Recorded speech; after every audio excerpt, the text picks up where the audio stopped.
I won my first award in years recently. I don't want to brag or nothing, but it's shaped like a tiny Oscar. It came from the famed Hollywood 21 mini market on Hollywood Boulevard, and it was for the category of Best Uncle. In fact, my niece presented me the honor. I say this to make you jealous, but I also want to underscore the effect winning awards has on us. And when it comes to the food world, there's the James Beard Foundation Award. And that award has come to be known in the business as the Oscars of the food world. But what does winning this award actually mean for chefs, their careers, and their restaurants? That's what we're going to get into today, and hear from a recent winner himself about how the award has very literally changed his life. I'm Matt Brown, and this is The Growth Show, a special series brought to you by The Hustle Daily Show, all about how to grow a business, an idea, or a movement.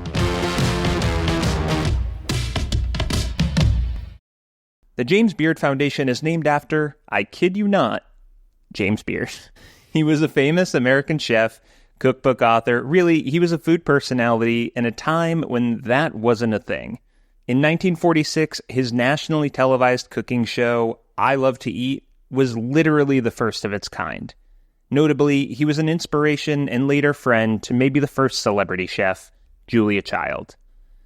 Beard passed away in 1985. But in 1991, his foundation established an award to honor culinary excellence in his name. Many would consider it the highest honor in the culinary arts in the United States. I'm no food expert myself, more of a radio man. So I called in someone who's been covering the food world for decades and was even on the committee for the James Beard Awards from 2002 to 2012. I'm Brett Anderson, and I'm a food and restaurant correspondent for the New York Times. It is utterly career transforming from basically every person I've ever spoken to who has won that award. You know, reservations just immediately going crazy, after they win those awards. And, cookbook deals, a lot of just outside the restaurant opportunities can emerge. Offers to appear on TV shows, perhaps even to have a TV show. Nice pinch of sugar. Bam! Anthony Bourdain. I'm Bobby Flay. Christina Tosi of Milk Bar. Bam! I am Jose Andres, and this is Made in Spain. Opportunities to open more restaurants, investors start calling. All those kinds of things are real typical to what I hear from past winners.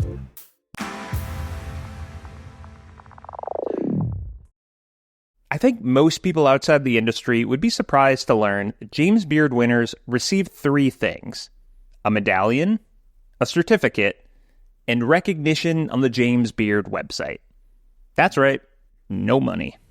Unless you pawn that medallion, then, who knows. The winner of Humanitarian of the Year does win $20,000, but Best Chef? Best Restaurant? Nah. And look, we all know restaurants run on razor-thin margins. And according to Brett, all those factors collide in a way that can sometimes turn celebration into nightmare. Another thing I think that happens is you get just all sorts of invitations, right? To be places, to appear at events, to appear on television shows that all sort of code as prestige, but don't bring money either.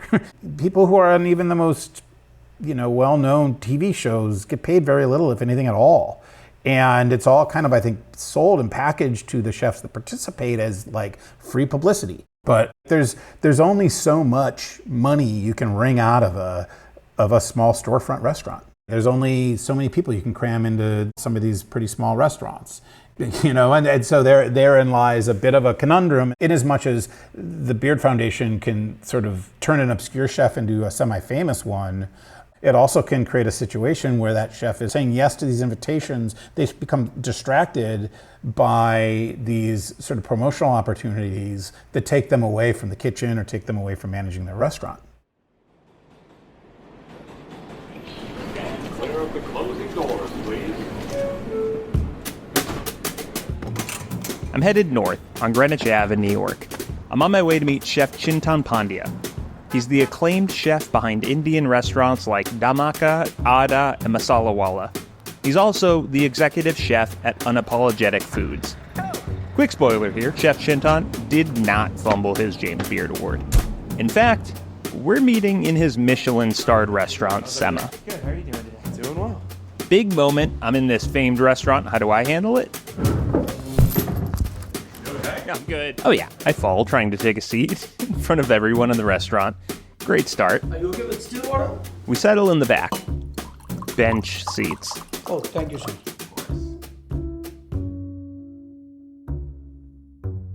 In 2022, Chef Chintan was a double James Beard nominee. One for his restaurant Dhamaka and one for himself as Best Chef New York State. What did you expect to win more, you or Dhamaka? Dhamaka. 110% Dhamaka. I expected, I genuinely, and you can ask Ronnie, my business partner, like, I told him, you know what, I think Dhamaka has an insane amount of chance to win as the best new restaurant. I don't know about if I can win it because it's a very difficult list right now.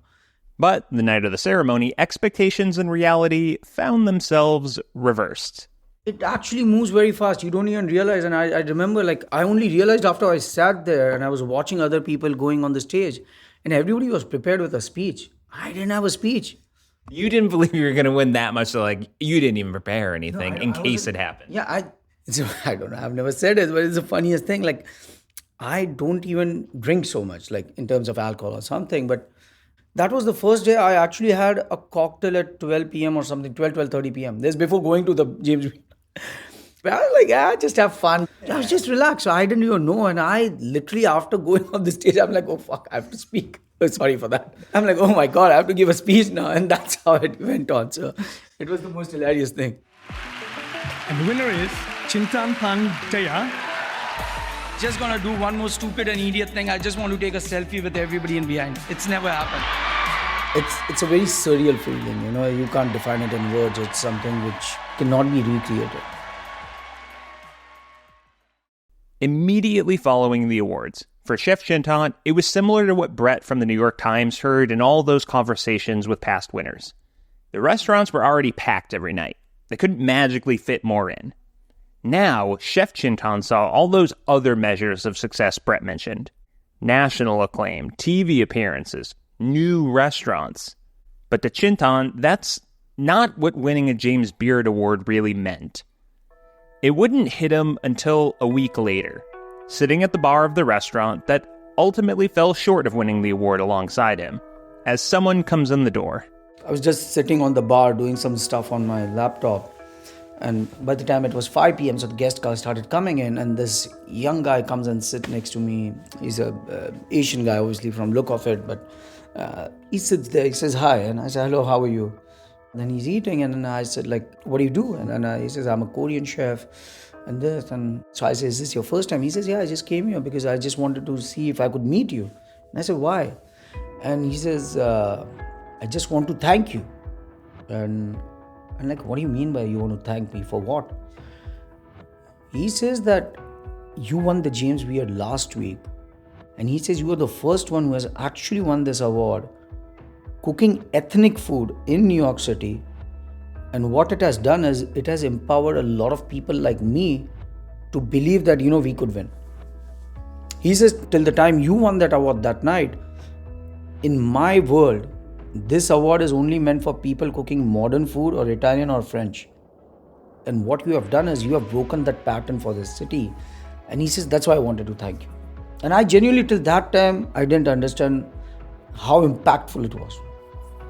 It's a very big responsibility. Because I say what has happened is that it has taken 32 or 33 years for an ethnic food to win this award in New York City.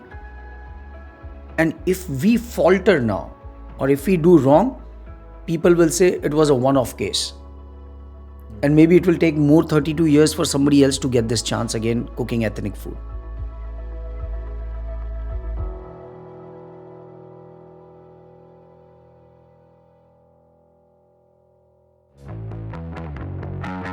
Today's episode was written and produced by me, Matt Brown. If you haven't yet, be sure to subscribe to the Hustle Daily newsletter to get all your daily business briefings. And let us know what you think of the show. Love it, hate it, I love the feedback. Send us a note at podcasts@hubspot.com or leave a comment if you're listening on Spotify. That does it for me. Stay weird, you beautiful galactic stardust.